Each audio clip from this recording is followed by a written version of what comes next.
During the golden age of 1970s adult cinema, one woman stood head and shoulders above her peers.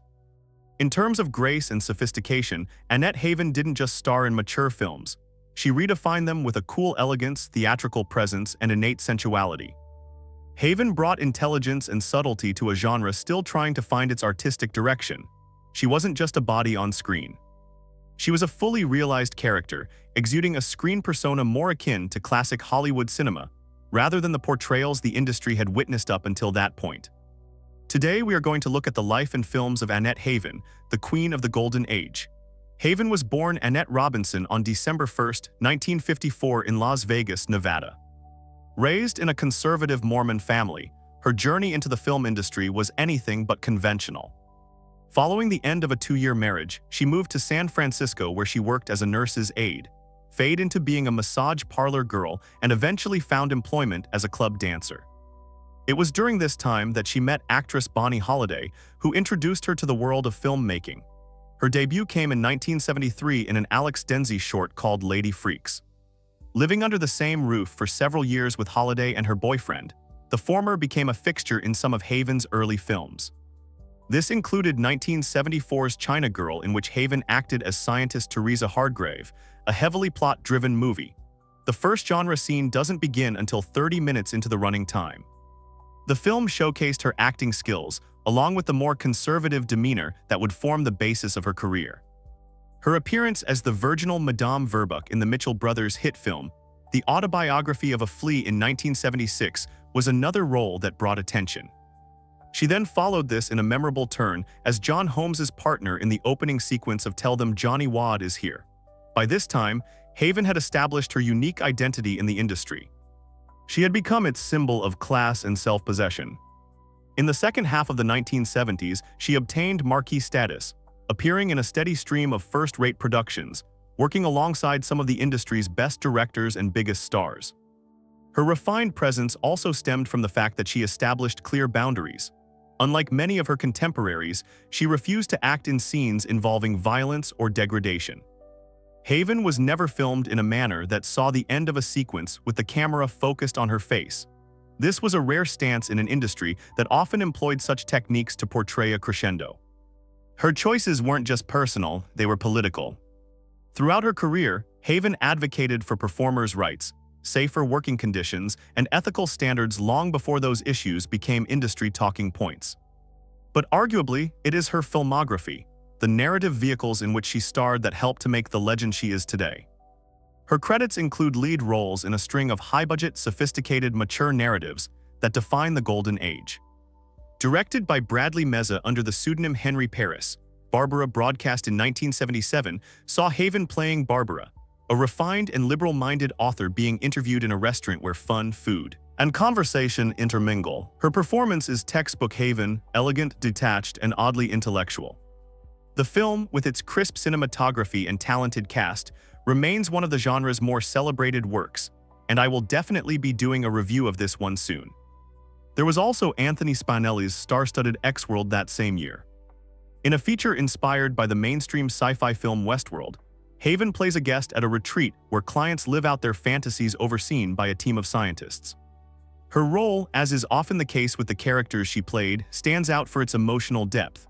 Her character is not just seeking pleasure, but grappling with trauma.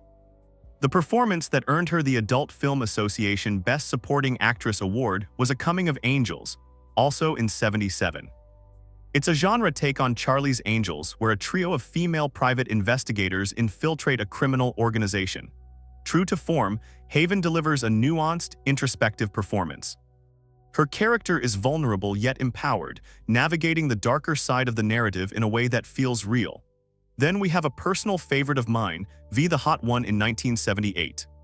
Here, Haven plays a bored and unfulfilled housewife, who journeys through the sedia aspects of San Francisco in search of excitement and adventure. The film follows her encounters in various scenarios, which rather than being portrayed as a character descent, are treated as the natural outcome of a personality in search of more. And what sets Haven's performance apart is the way she portrays the longing, not just for the physical, but for emotional connection and a sense of free will. Her star status continued into the 1980s, with releases such as the lusciously shot A1 Erotic Nights in '82.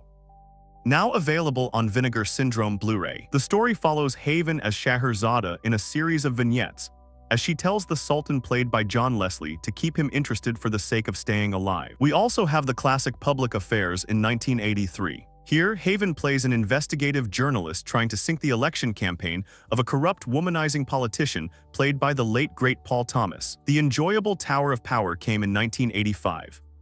Another all-star narrative that showed what the genre was capable of with a talented cast and crew, a thoughtful script, and a semblance of a budget. One of her final films of note, the Artie Mitchell-helmed The Grafenberg Spot in 1985, is also worth hunting down to watch. And not only because it contains the infamous scene where Ginger Lynn demonstrates her fluid acting ability over Haven, part scientific exploration, part erotic celebration, Haven in the role of Dr. Elaine Reynolds approaches her role with curiosity and authority, embracing the film's attempt at an educational undertone while maintaining her hallmark sensuality and air of sophistication.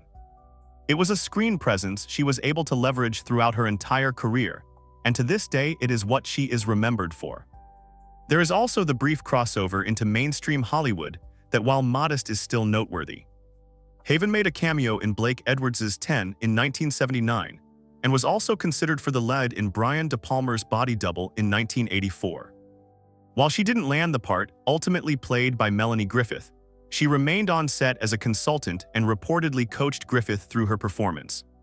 Haven also declined a role in The Howling in 1981 due to its violent content, staying true to her code of what she found to be acceptable. Annette Haven is more than a relic of '70s mature cinema. She's a reminder that sensuality and intellect, autonomy and desire can coexist. Her impact wasn't about shock value or scandal. It was about making films where the characters had brains as well as bodies. While the industry often leaned into excess, she played it cool, carved out her space, and created an image of what a genre film star could be. She didn't scream revolution. She whispered it with every line of dialogue, delivered like she belonged in a Bergman film. By the time she stepped away from the business in the late '80s, Haven accomplished something few stars manage. She got out on her own terms. These days, at the age of 71, she lives in Silver City, New Mexico with her husband. Well, that's what it says on her Facebook page, but that hasn't been updated for a while. Whatever the case, we all hope she is happy in life. The undisputed queen of the golden age, living out her twilight years in the same refined manner that she upturned an entire industry.